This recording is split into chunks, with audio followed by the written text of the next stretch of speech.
ನಮಸ್ತೆ children, welcome back to my channel.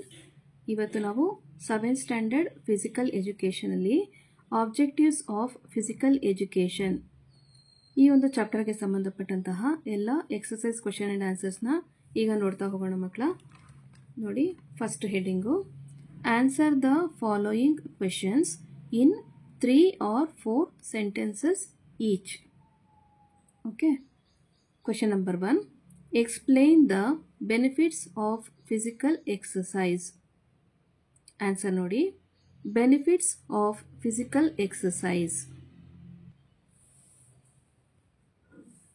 Child's physical and mental development, development of social feelings, development of leadership qualities, development of skills, develop a sense of cooperation, development of discipline in life, control of obesity, control of diseases, increase immunity.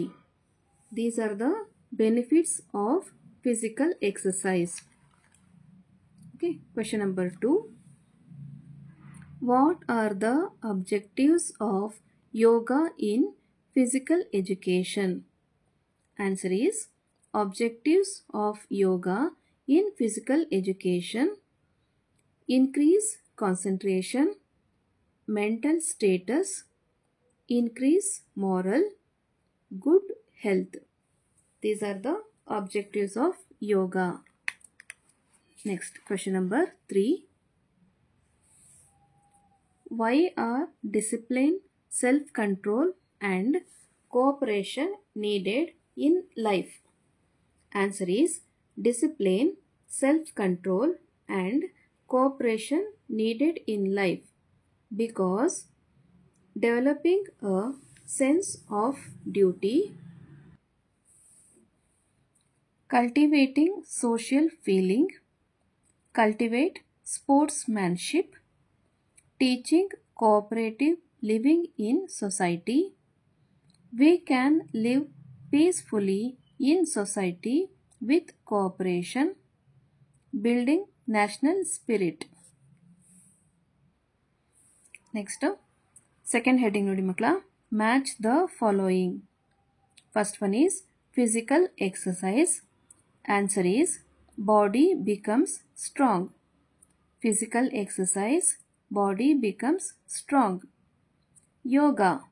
Answer is concentration. Yoga, concentration. Next, first aid. Answer is immediate treatment. First aid, immediate treatment. Next is food. Answer is vitamins. Food, vitamins. Next is physical education. Answer is profitable use of free time. Physical education, profitable use of free time. Okay. ಮಕ್ಕಳ, ಇಲ್ಲಿಗೆ objectives of physical education ಈ ಒಂದು ಚಾಪ್ಟರ್ಗೆ ಸಂಬಂಧಪಟ್ಟಂತಹ ಎಲ್ಲ exercise question and answers complete ಆಗಿದೆ ಮಕ್ಕಳ. ಈ video ನಿಮಗೆ ಇಷ್ಟ ಆದಲ್ಲಿ ದಯವಿಟ್ಟು ನಮ್ಮ ಚಾನಲ್ನ ಲೈಕ್ ಮಾಡಿ, ಶೇರ್ ಮಾಡಿ, ಸಬ್ಸ್ಕ್ರೈಬ್ ಮಾಡಿಕೊಂಡು ನಾವು ಹಾಕುವಂಥ ಎಲ್ಲ ವಿಡಿಯೋ ನೋಡ್ತಾ ನಮ್ಮನ್ನು ಎನ್ಕರೇಜ್ ಮಾಡ್ತಾ ಹೋಗಿ ಮಕ್ಕಳ. Thank you for watching. Bye bye.